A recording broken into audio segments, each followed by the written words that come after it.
All right, guys, so I am braving this snowstorm so I can go sell my camera to buy another lens for my current camera ecosystem or system that I'm using. I'm gonna make a little bit of a vlog for today's video, and hopefully we make it and don't get stuck, because this could be very, very eventful.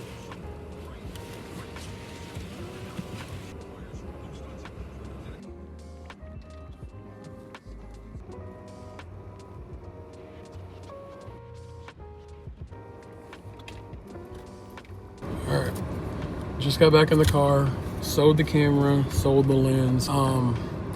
That is such a cool feeling. It was an older gentleman. He's like, took a trip to Italy this past fall, and you know, my wife and I are wanting to take more trips. He just retired, and it's like, that's what I want to be, you know, one day. So I'm wanting to switch over to full Panasonic ecosystem, but we're gonna head home. I want to get home before all this starts freezing back over, but we'll see.